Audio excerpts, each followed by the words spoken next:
মেটিয়াটা দেখো। তাহলে সার্ভাইকাল কি কি নোডের কয়েকটা নাম জানো তোমরা? Anterior cervical, posterior cervical, submental, submandibular, jugulodigastric, preauricular, postauricular, occipital. এইদিকে আবার আছে সুপ্রাক্লাভিকুলার আর স্ক্যানিনিয়াল। মনে আছে? আচ্ছা, শুরু করতে হয় সাবমেন্টাল থেকে। তাইলে আমি পেশেন্টকে এভাবে বসাবো, আমি পেশেন্টের পিছনে দাঁড়াবো। ঠিক আছে, পিছনে দাঁড়াবো।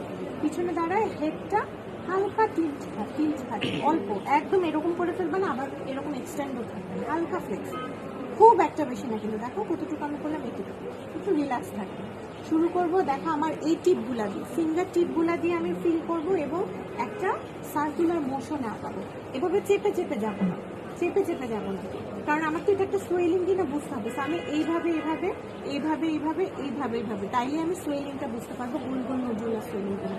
বুঝে গেছে? টিপ দিয়ে এবং এরকম সার্কুলার মোশন। তাইলে প্রথমে একদম ঠিক মেনটা আমি নিচে যেতে থাকি, সাব মেন্টাল, এটা একটা আঙ্গুল দিয়ে আসলে হয়ে যায়। আমি সবগুলো আঙ্গুল এখানে রাখবো, এখানে।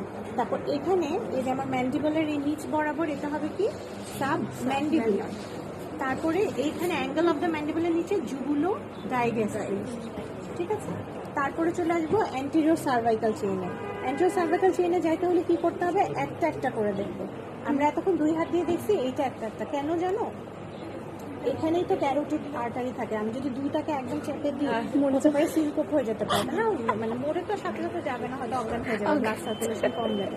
আচ্ছা, তাইলে এইটা দেখার সময় কি করবো? আমি হালকা যেদিকেটা দেখবো সেদিকে হালকা টিল্ট করবো, বেশি নেই। এগুলো কোনোটাই কিন্তু তুমি এখন যদি এমন করো, টিচার বলবে কোন থেকে শিখবে।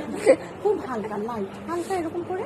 তাহলে একটা একটা করে কোথায় দেখবো? দেখো এই যে স্টার্নোফিডার মাসেল যেটা, তার অ্যান্টেরিয়রলি যাবো, এইভাবে এইভাবে দেখছো, রোটেট করে এভাবে হাতটাকে এরকম এরকম করে করে। এইটা হচ্ছে আমি অ্যান্টিরিয়র চেইন। এবার এই পাশের অ্যান্টিরিয়র চেইন না, ঘুরাবে না, হালকা টিম করবো, এভাবে রোটেট করে করে নামবো। যদি এখানে কোনো সোয়েলিং থাকে তোমার হাতে চলে আসবে। দুইটা কি আলাদা দুইবার করে করবো? হ্যাঁ, অ্যান্টিরিয়র, শুধু অ্যান্টিরিয়র, হ্যাঁ ওই পাশে হালকা হালকা এরকম। তার মানে দেখো এই অ্যান্টিরিয়র সার্ভাইকাল চেইনটাই খালি একটা একটা করে, বাকি সব আমরা 2 হাতে দেখি। এরপর আসে অ্যান্টেরিয়র সার্ভাইকাল চেইন দেখার পরে আমরা এইদিকে চলে আসতে পারি প্রি অরিকুলার, তারপরে পিছনে পোস্ট অরিকুলার, আর একদম এখানে সাব অক্সিপিটাল। ঠিক আছে, এরপরে এর পিছনে চলে আসবে পোস্টেরিয়র সার্ভাইকাল চেইন। তাহলে কীভাবে? এই যে এইভাবে, এই জায়গাটা।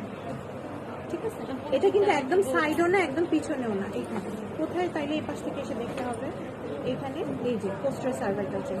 এরপর আমার বাদ থাকলো ওখানে কি সুপ্রাক্লাভিকুলার। সুপ্রাক্লাভিকুলার কোথায় দেখে? এই যে এটা ওর ক্লাভিকুলার, ক্লাভিকুলার উপরে এখানে একটা স্পেস আছে না, ট্রায়াঙ্গুলার ফোসা, সেই ফোসার মধ্যে দেখতে হয় কিভাবে? এইভাবে এভাবে দেখবো। এখানে শ্রাগিং লাগে না, আমি এভাবে এভাবে দেখবো, কারণ এই ফোসা